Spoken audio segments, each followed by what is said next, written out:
today we are going to talk on communication theory from Nepal's perspective. If we see the discipline of communication, it is evolved from the West, especially the United States. Though every society communicates and it has own communication theory as well as practices, but not all societies develop communication as modern discipline of knowledge. And it was the United States that first institutionalized in the universities the discipline of communication. So whenever the discipline was brought into Nepal and other countries in the world, that was the phase of westernization. So even we can say Americanization. So what was developed as curriculum in the West, what was considered communication theory there, that was accepted as it was. But in due course of time, even in the West, in the USA, questions were raised against the dominant paradigm in the field of communication theory. So they realized, the scholars realized that communication is intercultural, communication is context bound. So accepting communication theories from a particular location would be unrealistic. So there was the notion of de-westernization. First, what was evident in the West, what was valid in the West, what was developed as theory in the West, that was accepted everywhere in the world. It was just like Americanization as globalization.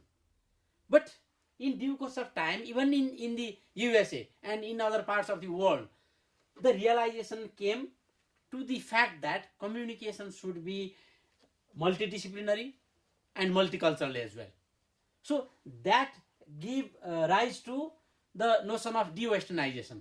De-westernization questions the authority of the West to be universal theory. Nothing can be universal. Since communication itself is intercultural and contextual, theories should also reflect that reality.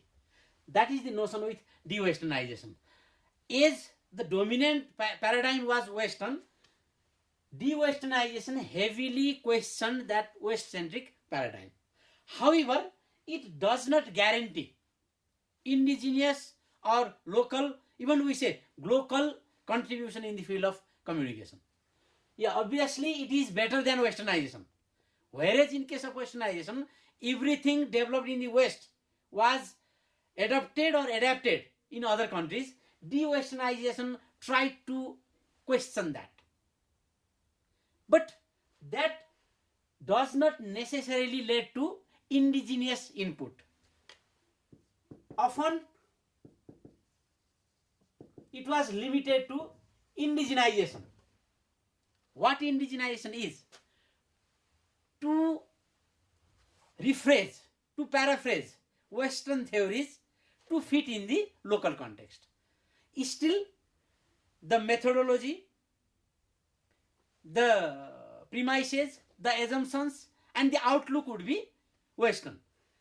But recently, there has been this phase called reorientation. Reorientation acknowledges the fact that societies like Nepali or Indian or Chinese, they have been rich in communication tradition, both in theoretical as well as practical aspect, and communication can be conceived, can be understood from the point of view of Nepal or India or China in itself. So there is no need to bring the West as active agency to understand oneself. So reorientation has empowered the particular societies to view their own communication tradition.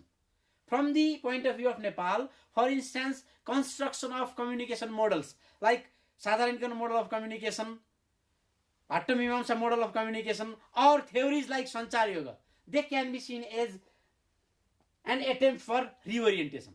They not just negate Western concepts, they not just try to find alternative to Western concept or local version of the Western concept, but they try to have their own communication tradition understood properly. they even try to incorporate the methodological aspects which is indigenous to them, and also the concepts, the philosophy, the principle behind communication activities.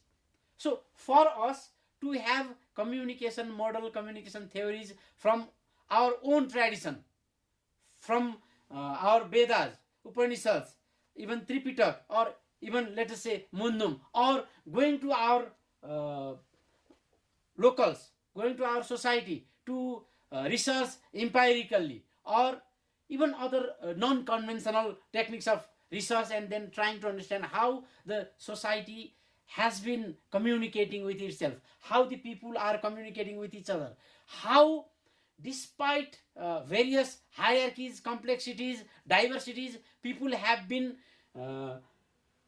able to maintain solidity among themselves. All these can be answered by this reorientation, going to the root. Thank you.